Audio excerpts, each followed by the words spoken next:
right around the table. We have coffee, and honestly, I don't even know what it is. I'm not. We'll put a picture up. I can't remember what it is that we made, but we have cookies, and we have myself, and to my right is Natasha. Say hello. Hello. And then we have Jennifer. Hello. And Miss Shayna. Hey. And Carla is directly across Hello. from me tonight. Say hey, everybody. And the guys did a guys' night a few weeks ago while I was in Africa. So it's our turn to take over. So what are we going to talk about? I know, right? We do. Obviously. No, actually, I think that there's a lot of different directions we could go that are important to all of our lives and our marriages. And hopefully we all have different perspectives, and we haven't talked about this in advance. So who knows what will come out of it. Hopefully it'll be good. Iron sharpens iron, right? So does anybody have anything you want to start with? Anything going on in your life or your week that you want to bring to the forefront as we get going? Okay. That's good. Well, this might be kind of off topic of what we were going for, but I did kind of have a revelation this week. I have communication problems a lot of the times, and I realized that a lot of that is if I tell Corey about something, I expect him to fix it. I don't want to just talk about my problems to him. You want him to fix it. That's not usual. No, because typically we just want to talk, and we don't want them to fix it. Yeah, that's me too. Because a lot of times you just talk through it, and that's all you And you'll fix need. it yourself. So you actually want him to fix it. I want him to fix it. So have you told him you want him No, to I fix haven't it?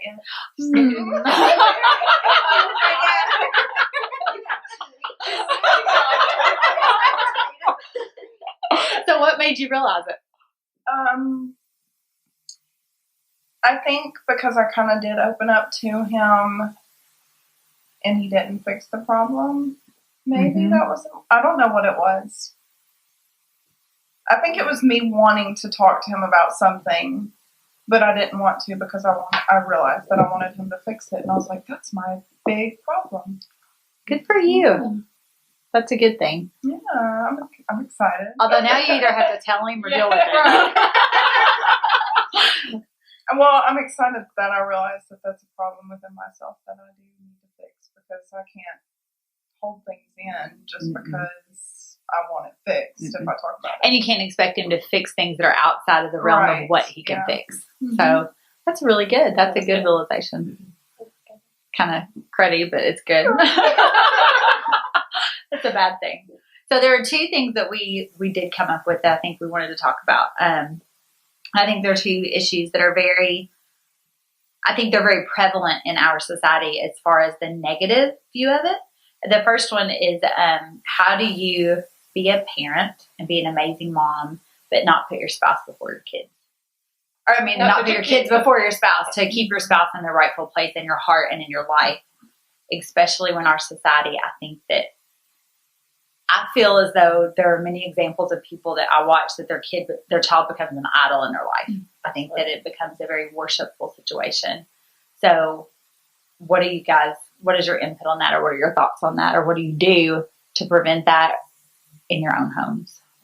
I could see where it would be easy to, I never realized how much I would love my kids. Never could imagine. And so I could see where it would be very easy to get off track. But the biggest thing we do is just dates. Trips or dates, we just set a time that it's just us, and our kids know that. One of our sons old enough, and he gets it. He'll say, "Oh, you're going on a date, just use us," and he gets it. So that's been important in our marriage. Dates are a big, big deal. When we were first married, we didn't have the money to go on dates, so we just didn't. Did you have creative solutions? Yeah. I don't know. But your marriage was at a different place too than it is today. I don't know that we were creative or knew to be creative. Right. But now I see the difference that when we do go on dates, if it's been a while and we're kind of at each other, we're like, let's go on a date. And then it helps, And if anybody's listening and hasn't taken the time to listen to Jennifer and Jason's testimony, go back and listen to that, and you'll know maybe why their marriage is different today than it was all those years ago. To start with, I think that I didn't realize how much I would love my kids either. I think as soon as they are physically out of your body, things change. Yeah. And you don't know you don't expect it, and I don't think anybody can explain it to you until it happens. You're right. And our situation was different, and maybe Carla can speak to this as well. But and you too, Natasha, when Brian and I got married, I already had Edie and Cameron. So not only did I have a new spouse, but I already had 2 kids. So all of a sudden, then you're juggling, how do I try to be a spouse and grow close to this new person in our life and still be a mom in a way that I don't feel guilty all the time to the kids. And if the kids would make sure that they're still your priority, Mm-hmm. because for a while they were the first priority. And Right. Because they were your only priority. Right. Now that you have your spouse, someone new that is entering your life.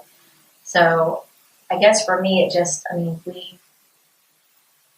was very easy, I guess, to graduate into that or meld or gel those two together, because we were Christians and went to church and we got involved and made sure that we were aligned, and that way he made her a part, or made her a part of us. And it wasn't just me and he, or he and I, it was the 3 of us, And so which probably kept her from being as jealous. Right. Including her everything, going to the zoo, doing birthday. He came right in and just assumed and accepted her as his own. And I think that helped, the situation. How old was she? But for me, she was 2. 2. So she was little. She was 2. But for me, I still continued to take care of her and do the things that I did with her. And, okay, now I have to figure out what he needs. What is his daily routine going to be like with adding, someone, a little person that he, is not used to being around, because, he didn't have a previous child. So it was trying to juggle both of those and get it right. It was hard in the beginning. I felt like a failure a lot of the time. I felt like I was leaving somebody out or not meeting the needs somewhere. So I struggled with that. How about you? Yeah, I kind of felt like I was leaving somebody out because I was trying to juggle everything, trying to keep my role with Evan, and then, still trying to be this on hands new wife, hands on hand. Oh, we know what you mean. But yeah, I just made sure I had one-on-one time with each, with both of them, and then all of us having time together. It's a process, I think, definitely. I know for us, and Edie and Cameron having different dads was even another dynamic to throw in there, where they weren't always gone at the same time or there at the same time. And so I parented out of guilt a lot. So therefore, date nights and things, I felt terrible. I mean, I felt horrible. I was like, well, I don't want to go because of the girls, or I don't want to do this unless the girls go. And looking back, I realized those first few years, my answer should have been different a lot of the time. I should have been excited and happy. You didn't know. You didn't know. No, not at all. And I did. I felt guilty because I thought their little lives have been, chaos because of my decisions. So I don't want to add more chaos, which is what I felt like I was adding by not being there, to where probably the example of a stronger marriage being built would have been beneficial to them, even if it felt like at the moment I was leaving them out. They're kids. They probably really didn't care, but I felt like they did. So I don't know. So what do you think people can do? Okay, aside from date nights, what else do you think would be an important thing for people to remember? I think getting up early and praying together or doing devotions together is a big deal. As a family or as we a... started only this semester with the life group, and it's made a big difference. That's great. And it's just my fun. And we do one with Keegan before bed at night. So, but it's just me and Michael together. Just that connection time in the morning. Yeah. And we really never thought about doing it before. It was kind of like a homework thing. It started as homework, and then it just kind of continues. Yeah. And I don't think it takes a lot of time. It's not like you have to have 6 hours together. I think it can be, if it's a very intentional amount of time together, I think it minutes. absolutely, absolutely it can do the job of keeping you connected. And I know for us, even like, for instance, over Thanksgiving, we were gone out of town a couple of days and our schedule was off, and it doesn't take very much time to feel like you're just kind of out of whack, like you've lost that, I don't know. It's just like, you feel like, okay, we need to take a second and get back to our center point and then start again. Like I know for us, we can tell it pretty quickly. So I don't know. Well, just getting it in your mind and in your heart that your husband comes first. I mean, you've got to start there because a lot of people don't know that that's how it's supposed to be. Well, do you think, and I think our culture very much puts, everything's about the kids. The husband works to make sure the kids have what they need. Like it's literally all about the kids, about their sports and their schedules and their school. And I think that that's so prevalent. I don't know if people don't know it's supposed to be different or if they choose it's easy to make it about your kids. I think the majority of people don't know. I think you're right. Maybe that's just the American way of life. It's about your kids. Yeah. I used to, when I would see pictures of people on Facebook and say everyone's at the ballpark like 4 or 5 nights a week, they play 4 or 5 sports. And I think we don't do that. And I think, well, am I maybe being a bad parent because I'm not encouraging that? But I think I'd rather just be home with my kids. I'd rather be home. Let's do something together at home. Yeah. Let's make something. Let's read a book. Let's just have together time. That time. Yeah. And I think those are the things that are, Yeah. And their love mind is sports, relaxed. but Yeah. we limit it to one sport. You get to pick We did that. one sport. Right. Yeah, one sport's You don't have enough. to I get 5 mean, days. It's exhausting. And it's so intense, even with little bitty kids now. I mean, the pressure is I crazy. Yesterday at Sophie's Little is her second basketball game. So we did the same thing. We made her choose one sport at a time. So she chose to play basketball instead of soccer. So this is brand new to her. She's just kind of figuring it out. I wouldn't say that she's probably where she's going to end up at. But, I mean, these parents, these coaches, I mean, these are 3rd and 4th grade little girls. And literally they are screaming at them like it is, an NBA playoff game. And I'm thinking, these poor kids, Sophie's just like she has this confused look on her face the whole game. She said, everybody's yelling and I didn't know what they were talking about. She didn't know what she's doing. So, I mean, I'm thinking, I just can't handle the pressure. I can't handle the stress and the pressure of it. I just can't. I can't do it. I can't commit that much of my emotional self to what they're doing. And you think if they're that way at a ball game, they're probably that way in every area. So can you imagine how chaotic? No, not at all. So what I think is interesting around this table that we have is, so we have Natasha, who has, how old's the little one? the littlest one, he's 13 months. Okay, so a toddler age still, all the way to Carla, who, how old is your youngest now? Drew is 19. 19. So we have an empty nester at the table with us. So on this topic, how did this impact your life when your youngest left for school? It was hard because when you talk about putting your spouse first and it being a priority, it seemed like because Bill traveled quite a bit and he was working to provide, I relied on the dependence or the emotions and the, what's the word I'm looking for, stability of my kids, of somebody always being home with me. I always knew I had them, we were there. I always had to take care of them, scheduling, organizing, but when Drew left for college and there wasn't anybody home and Bill was away traveling, it was hard. I felt alone. I felt like it, I felt successful because he was, graduating high school and he did go to college. Right. And that part of his life, his new adult life was coming into play. But for me, I didn't have that person to take care of anymore. So a part of me with that felt empty.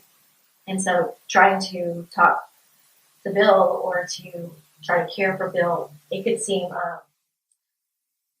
claustrophobic. Right. Because you're so used to nurture. And he travels a lot, so he's been gone a lot. Yes, but luckily he saw that in me and he was able, I could travel with him some, but then I felt like, okay, I'm always with him now. We need that time, that alone time, away from each other just to be able to have that downtime. But it was hard. It just felt empty not having to care for somebody or have that hand on somebody. So do you think, in talking about this, do you think you all were prepared Do you think that the focus was more about your kids than you realized, or do you think you had prepared your relationship and keeping each other first to be able to have a strong marriage when they left? Do you think you were surprised at the impact, or do you think you were prepared for it? Maybe would be I think it was probably balanced. Mm-hmm. I don't think I was that surprised. I knew it was coming. We talked about it early on. Where would we be when our kids go to college? How would we be? Mm-hmm. How would we communicate? How, what would we be doing, 5 years, 10 years from, now. So we kind of had talked about it along the way, what we thought we would do when they left. So I think it was kind of balanced. I don't think I was too shocked, but so I would say it would be balanced. It's a good idea. Talk about what your plans are and what your goals are. Because I think sometimes we kind of stop at getting the kids raised, and then it's like, what's next? Yeah. I don't know. Especially if you're a stay-at-home mom or you work. Because if you're a stay-at-home mom, you don't have that day filled with, starting dinner at 12 o'clock in the afternoon, I would throw something on. You have to pick the kids up at 2. And you have to practice. And you come home and finish dinner, So it's just... I would take a nap. I'd be like, I'm looking on my I got my hair done. I always joke I'd be the best stay-at-home mom if I had a gym membership and Right. a massage therapist. I'd bet, I'd rock it. Yeah, I'm the same way. Really, no. Not No.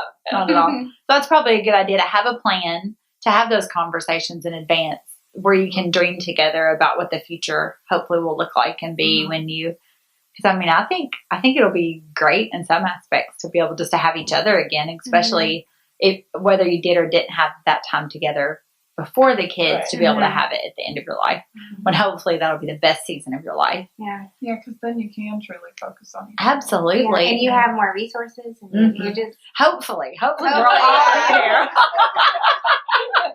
Be able to do it all, We took an opportunity called Couch Time. I don't know if you guys have heard of it, but it was called Couch Time. And we learned it when we lived in Missouri. I guess it was just early on, like 96. Drew was little. And we took a class called Growing Kids God's Way.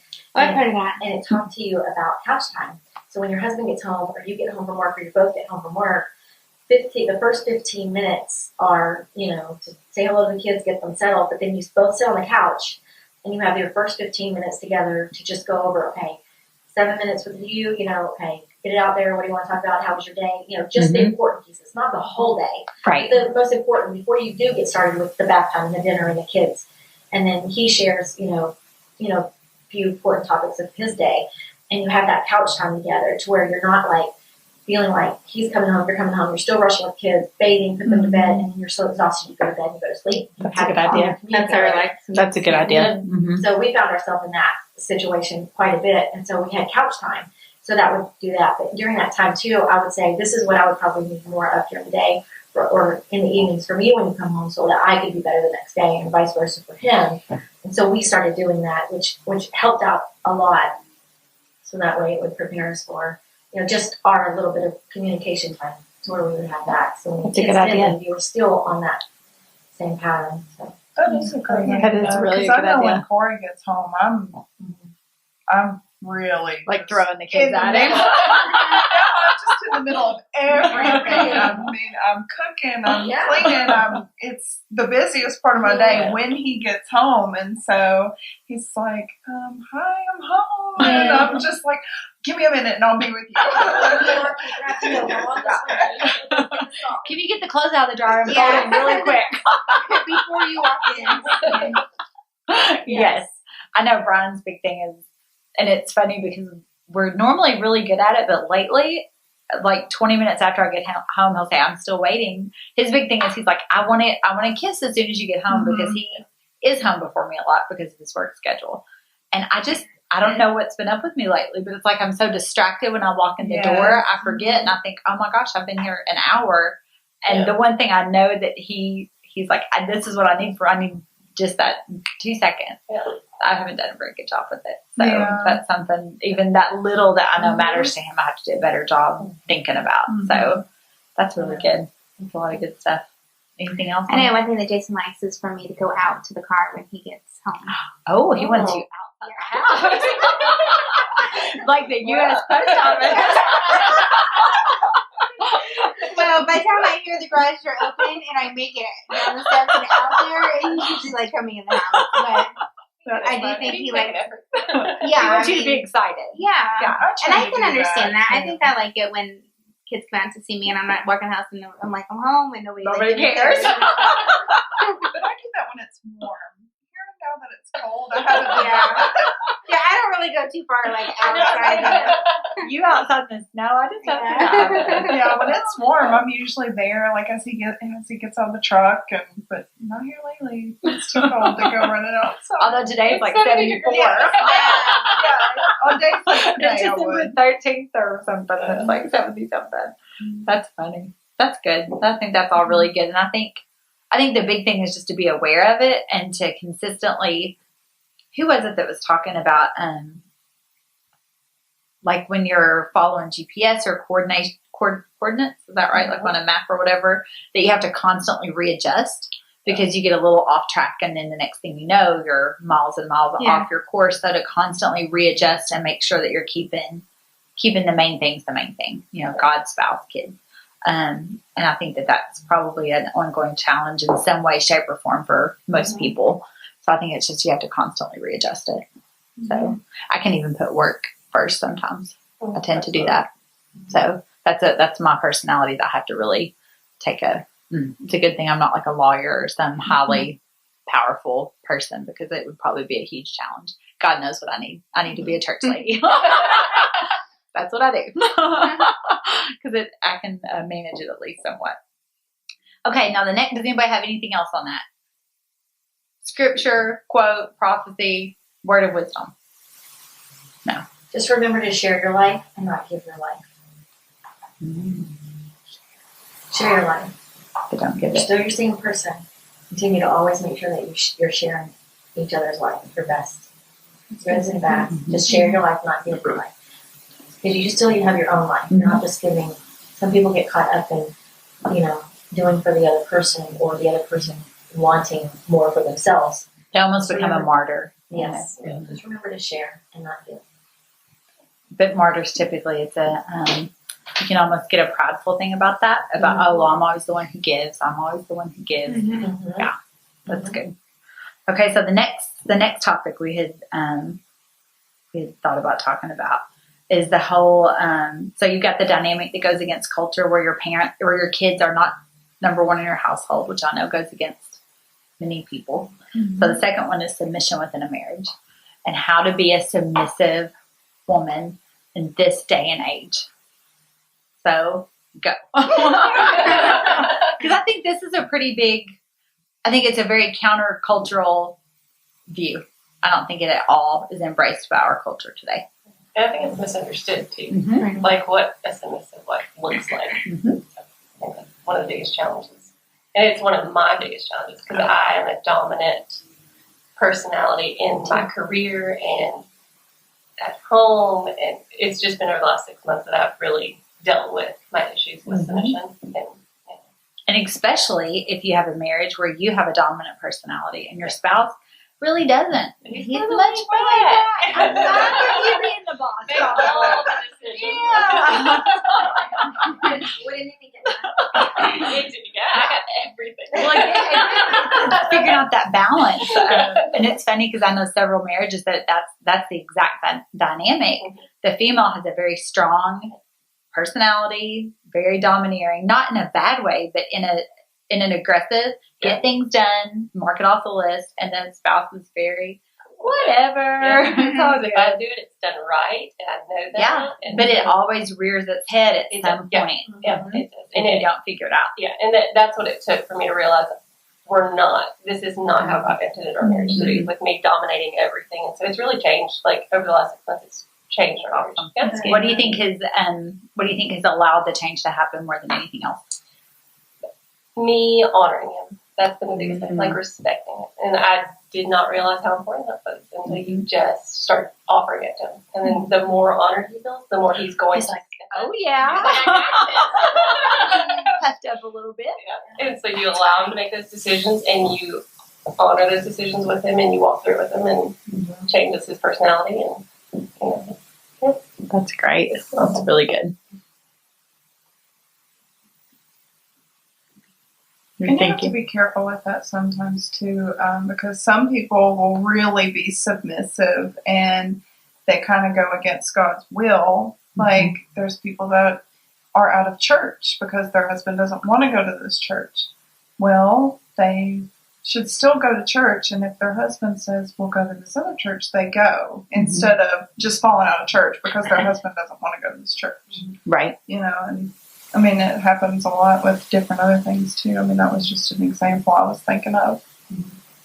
I think if we're in line with Christ's word, us personally as a woman, then we're going to want to be obedient to his word first. And once we're obedient to his word, no matter what our spouse is doing or what he says or how he's leading or how he's not leading, then we are to be in alignment with God's word. And when we are, God will bless us and bless what we're doing, and that will come. God will work on that.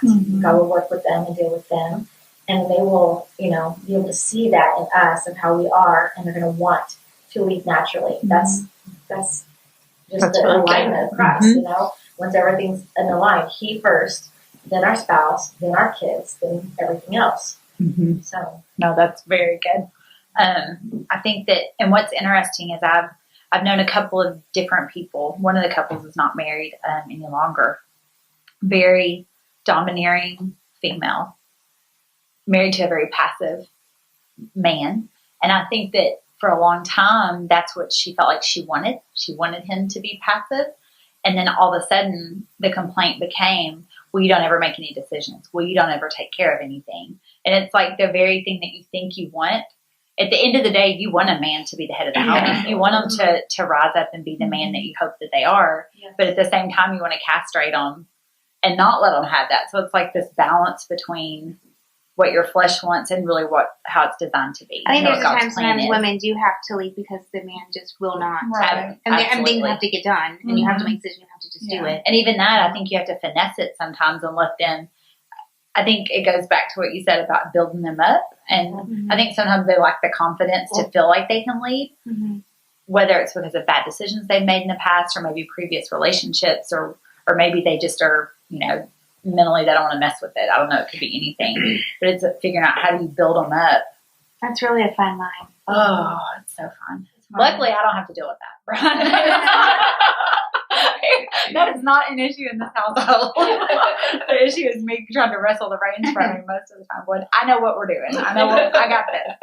So mine is the opposite. If you think about the Proverbs 31 woman, she still was a business owner, and she knew how to do it. Absolutely. I mean, and with excellence, like she was a go-getter. Yeah, being submissive doesn't mean you just sit at home and you crochet all day long. And it doesn't mean that you put up with an abusive situation. Like I think you're not a doormat just because you're submissive. You can still be very strong and successful, and I think it's just allowing your husband to be the head of the home. But I don't think it means you're less than either. I think that it is we have a very twisted, I think, here's what I think. I think when people talk about being a submissive wife or female, it's like, you know, the little church mouse lady with black eyes that's battered and in the corner huddled up. You know, I think it's that sort of, and I don't think that's at all what it is.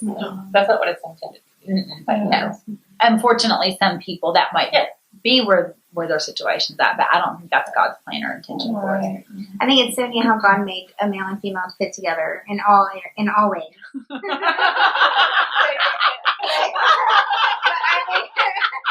I mean, like, that's not what I meant. But it worked. But like your personality, like just different areas where one person's strong, one person. I think that God joins those two people, and then He makes them together as a unit. Like maybe one thing she's good at, one thing he's, you know, and you figure out how to work together, and you make it happen. Absolutely, and I think that's where it is important to know your spouse's, you know, their strengths and their weaknesses and your own, and to be able to evaluate honestly where you've got to work and bend and flex at, you know, where Corey's really strong and where you're not as strong, and the same with Brian and I or any of us. And I think that's where too, we have to pray that they have wisdom, and we have to pray for God to give them discernment and direction to where if we are stronger in some areas, to be able to take our input and advice and honor it, knowing that maybe we have more of a natural affinity in some areas than others, Right. and not just say it's my decision and that's what we're doing. Right. But if they choose to do that and it's That's not all right, right. But we have to not gloat and say, "See, I told you." I've done it. That's Oh, hard. I do it. That's so Yeah. hard. I'm like, well, we could have done it the other way, and I'm like, I just said it, and I didn't mean. I meant to, but I regret it immediately. That's a huge thing for me. The gloating. I tend to be a know-it-all. True story. So what else? What else do y'all have on this? Of course, in Ephesians and 1 Corinthians, it talks a lot about the husband being the head of the home as Christ. So that's the thing, As is that Christ. people leave out the second part of that. Mhm. Yep. Yeah. As Christ, as the head of them. So, the head of the church. Yep. So, what else is going on? What else do y'all think we should talk So they kind of on the brought up like what it means to be a helpmate, and I was looking that up and just kind of going through it. And one of the things that caught me, is saying, you complete yourself, but you don't complicate. And I was like, oh, maybe I do complicate things. I probably do complicate Yeah, it. but then I was like, all of a sudden it was just like, boom. I just felt like, man, I'm convicted about that. Don't you hate that when you're like, oh, that was for me? No, I do. I complicate things sometimes. I'm an overthinker, and I make things complicated when it could have been a quick decision. Brian, so we have those Christmas lights out front, the little ones that shine on your house, Mhm. like they're not actual lights. So last week, he was frustrated because the only street lamp that consistently works in our neighborhood is right in front of our house. Therefore, the glare from it, you can't see the lights on the house. So he says, I think I'm going to get up there and put something up where you can't, where it blocks the light. So Well, I that said, doesn't sound like a he man keeps thing. talking about it. So finally I'm like, why don't you just go do it? Like, stop talking about it and just go do it. So he backs the truck down there, gets the big 8-foot ladder, puts it in the back of the truck, not close enough, and has to pull up and back up again. The ladder falls out. So this is at about 5:35, and there are about 847 houses in this neighborhood. So we're on a main street, or literally like a car every 10 seconds is going past us. And I'm out there mouthing it this morning. I'm like, really? Do you see all these cars? There's going to be a letter from the HOA. Like, this is not going to work. Cardboard's too big. Like, I'm giving him 80,000 reasons as to why his idea is terrible. And so he gets up there and tries it. The cardboard didn't work, on a side note. So then he's like, go inside and get a paper bag. So I'm asking him, well, why do I need to go get a paper bag? What are you going to do? And he proceeds to say, why can't you just do what I ask you to do? And he throws the roll of tape and it bounces across the yard. I go in the house and slam the door. I go get the bag done. I go out and he's already pulled around. He's like, never mind, I'll just do it later. Which he did do it later. But I thought, Did he do it with a bag? no, he did it with aluminum foil. Did it work? Yeah, it did. That's It's actually awesome. perfect. You haven't gotten any letters yet? It's not obvious except from our front door. Oh. Anywhere else, you don't good. really notice it. But him saying, why can't you just do, and it's like I keep hearing that over and over Yeah. in my head because I want to go, well, but why? Or Yeah. I want to know, well, maybe I have a thought that I think is a better idea. Yeah. Like I struggle with just doing what he asked me to do, which is where I'm not always a helpmate. I complicate it. Exactly. I think that's a natural thing for a while. With having kids, it's our natural tendency to do and to right because of for them, and so we get in that pattern, we get in that rush, that hurry, that that momentum with the kids, and that we don't pull back and say, whoa, he's the one before us, to guide us, to lead us, to let us. Well, I think even if you look at, Abraham and Sarah, she had another plan. She was like, well, let's just do this. Just sleep with my handmaiden and have a child with her. And she didn't wait on God or follow instruction or anything else. She was trying to fix it her way. And it was catastrophic. So I think that, I don't know if it's innately part of being a female or if it's just, I think it's just. I don't know. You think it is? Yeah, I do. And we were talking a minute ago about with Jacob and Esau, and Rebecca helped Jacob trick Isaac into thinking he was Esau. And that, because it was her favorite child and she wanted him blessed. And again, to think, what would our spouses do today if that was us? We were that conniving and that but you think how often are we that way in smaller ways that maybe aren't as big of a birthright? Yeah, but it's the little things. No, it's the little things. It's the little things, the little foxes. Well, that's convicting. Right. And Proverbs 31, I like Proverbs 31, but it says, she does him good and not harm all the days of her life. And that, if you really think about that, there's all these little ways that you can do harm to your husband without even realizing it. Yeah. Absolutely. I think for me, one thing that I have to constantly be aware of is I've learned, and it's so funny because I have so far to go, but I've learned to control the words that come out of my mouth when I'm angry. I don't say the hurtful things that I think sometimes, but I will think them. I will allow myself to entertain them. It's not like I'm thinking about the ramifications of dwelling on them, except then I see my mood follow. So even in that, I'm doing him harm because it's affecting the way I'm thinking and feeling about him. So to constantly keep my mindset on the good things and the godly things and not let the negative stew and brew in there. And again, I'm not outwardly doing anything. I'm not acting in any way that's a negative, except right here, it's damaging my thought process, you know?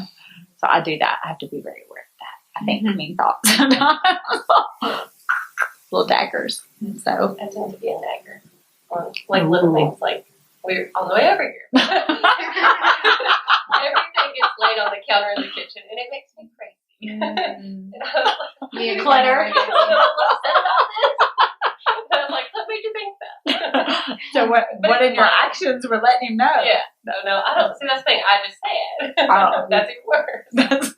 Not if you know. I don't know. Maybe it's worse. I don't know if it is. But it's minor. At the end of the day, paper on the counter is not that big. It's not the end of so the world. get over it. That's what I just have to tell myself. It's not. I'm the same way. Get over it. Little things. Little things. So what else do y'all have?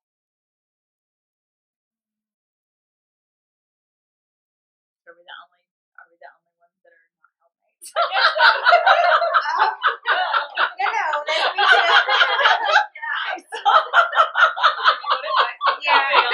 No. I can help you get a project done as long as That's it's my way. If you have ideas, I don't hear. That's right.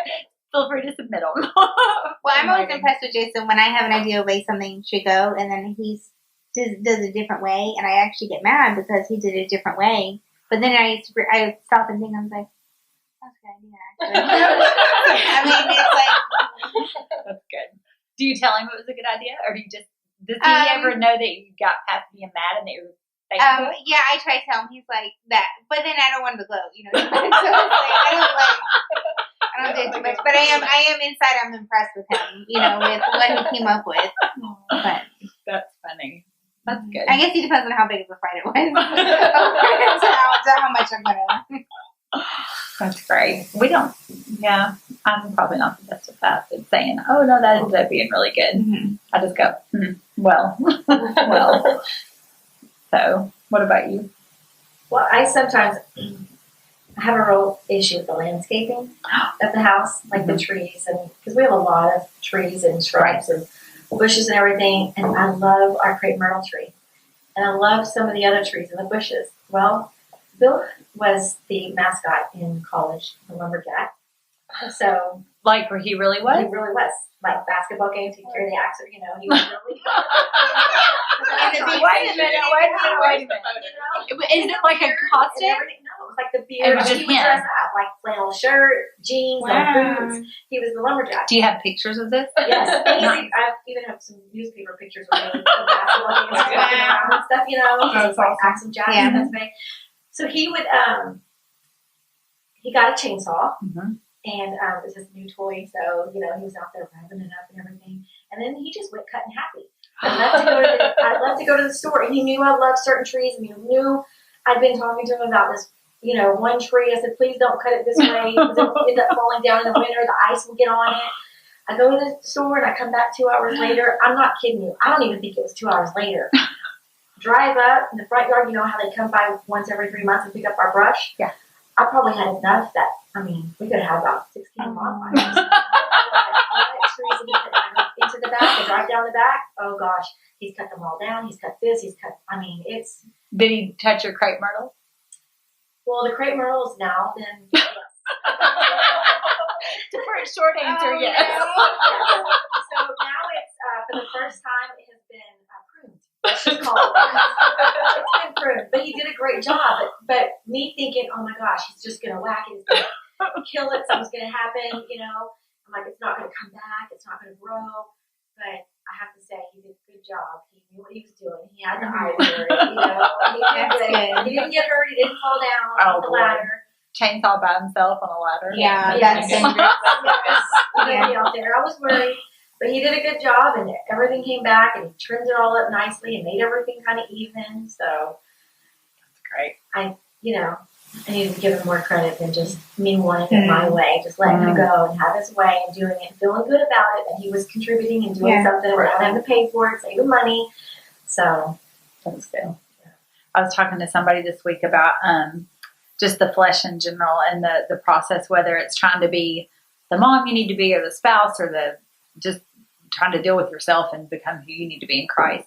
I said, it's like, I feel like daily I can tell when the weeds are starting and it's like, okay, me and Jesus need to go pull some weeds. We got to dig some flesh out. It's a constant daily in every area of life, regardless of what it is or what it's impacting. It's like, it's a nonstop. You have to daily evaluate where you are and deal with whatever issues you're having that day. You can feel it when you have it.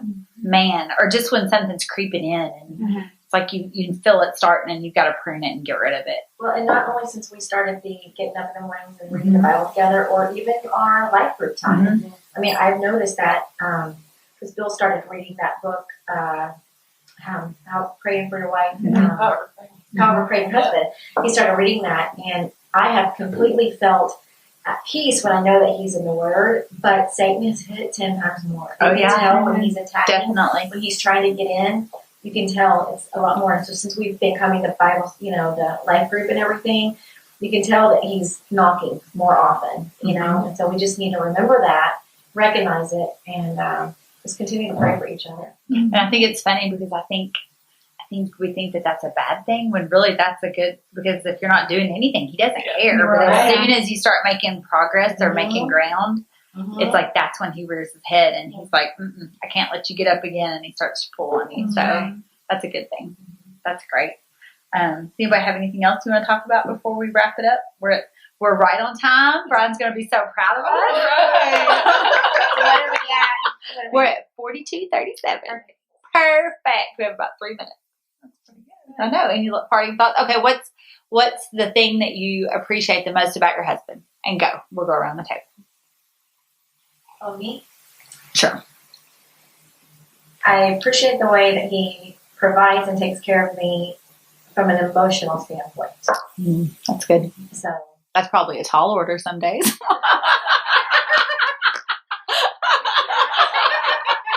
true. Sometimes he has to push himself into it, but at the end of the day, he knows and he recognizes and he cares, and that when I think about it that way, That's really good. It's nice to know that.